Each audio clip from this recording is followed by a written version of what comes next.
ఈ మధ్య విష్ణుప్రియ అనే అమ్మాయి ఇప్పుడు ఇన్స్టాగ్రామ్ లో ఆమె సామాన్లు చూపించి డబ్బులు సంపాదిస్తుంది అంటున్నారు. కానీ ఇక్కడ ప్రభుత్వాలు కొన్ని ప్రభుత్వాలు అయితే లక్షల కోట్లలో స్కామ్లు చేసి తెచ్చుకుంటున్నారు. అవి ఎవరు పట్టించుకోరు. ఇప్పుడు ఆమె ఏమో స్కామ్ చేస్తుంది అంటున్నారు ప్రతి ఒక్కళ్ళు. ఆ స్కామ్ ఏముంది బ్రో, ఒక మనిషికి నచ్చి సబ్స్క్రిప్షన్ తీసుకుంటున్నారు. ఓకేనా, అది ఆ మొక్కతే కాదు, మీరు ఇంకా ఇన్ఫ్లుయెన్సర్లు చాలా మంది చూసుకుంటే చాలా మంది అయితే సబ్స్క్రిప్షన్ తీసుకుని ఇలాగా చాలా మంది డబ్బులు సంపాదించుకునే వాళ్ళు ఉన్నారు. కానీ ఆమె మీద ఏదో పర్సనల్ గా ఎవరో బురదల్లారన్నట్టు ఈ న్యూస్ అయితే చాలా స్ప్రెడ్ అవుతుంది. ఇది అసలు కరెక్ట్ కాదని చెప్తున్నాను నేను. ఎందుకంటే చాలా అంటే రాజకీయ నాయకులు ఇంత డబ్బు తీసుకున్నా గానీ, లేకపోతే కొంతమంది ఇన్ఫ్లుయెన్సర్లు కోట్లలో కానీ అంటే బెట్టింగ్ స్కామ్లు అలాంటివి ఉన్నా కానీ అవన్నీ పట్టించుకోకుండా ఏమేందో 2-3 లక్షలు అంటే ఒక ఆమె సామాన్లు చూపించుకుంటా అంటే మోడర్న్ గా ఉంటూ ఆమె సబ్స్క్రిప్షన్ తీసుకునే వాళ్ళు సబ్స్క్రిప్షన్ తీసుకోమంటుంది. సో దాంట్లో తప్పే ఉంది. తీసుకునే వాళ్ళు అబ్బాయిలు తీసుకున్న వాళ్ళు ఏమో మామూలుగా నార్మల్ గా చూస్తున్నారు. కానీ ఇప్పుడు ప్రెసెంట్ ఏం జరుగుతుందంటే దాన్ని చాలా ట్రోల్ చేస్తున్నారు.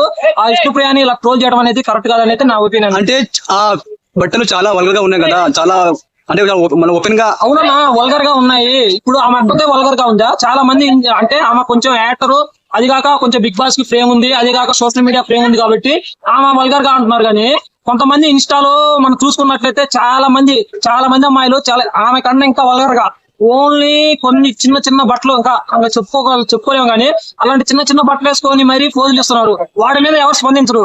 కానీ మంచిగా ఫ్రేమ్ ఉన్న వాళ్ళు మాత్రం వాళ్ళు ఫ్రేమ్ అవ్వాలని ఇలా ట్రోల్ చేయడం అనేది ఎంతవరకు కరెక్ట్ అంటారు? అంటే ఆమెకు సినిమాలో అవకాశం రావడం లేదు కాబట్టి అలా చేస్తున్నారు. అవునన్నా, ఆమె పాటలేదు ఆమె పడుతుందన్నా.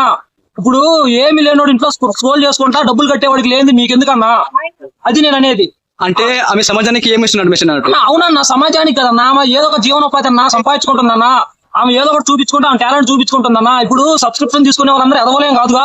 వాళ్ళకి మంచిగానే అంటే ఫోన్ పే ఉంటది ఒకరికి, అంటే దాంట్లో మొత్తం ఎడ్యుకేటెడ్ పర్సన్ గా తీసుకునేది. పిచ్చితనంగా ఎవడైతే తీసుకోవట్లేదుగా, దాని మీద ట్రోల్ చేయాల్సిన అవసరం ఉందన్న మీకు.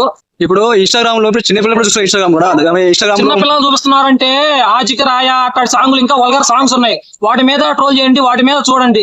అంతేగాని ఒక అమ్మాయిని పట్టుకొని అమ్మాయి మొన్న చూస్తే ఎంత బాధపడుతున్నా, అమ్మాయిని అందరూ మీడియా వాళ్ళందరూ అటాక్ చేసి అమ్మాయిని చేయడం అసలు నాకేదో ఆ రోజు నచ్చలేదు.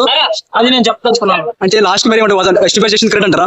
నా సబ్స్క్రిప్షన్ తీసుకునేది అనేది ఒక మనిషి మీద ఆధారపడి ఉంటున్నా. వాళ్ళకంటూ ఒక నాలెడ్జ్ ఉండి, వాళ్ళకంటూ ఒక ఫోన్ పే ఉంటుంది, వాళ్ళకంటూ ఒక అకౌంట్ ఉంటుంది, వాళ్ళకంటూ ఆధార్ కార్డు మొత్తం ప్రాపర్ గా ఉన్నోడు మాత్రమే సబ్స్క్రిప్షన్ తీసుకుంటున్నాడు.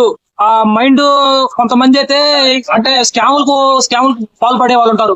వాళ్ళ మీద చూపించుకోవాలి. కానీ ఇలాంటి ప్రతి ఒక్కటి వాళ్ళు కావాలని ఫోన్ పే ఉండే కదా కొట్టేది. దాంట్లో తప్పేం లేదని నేనైతే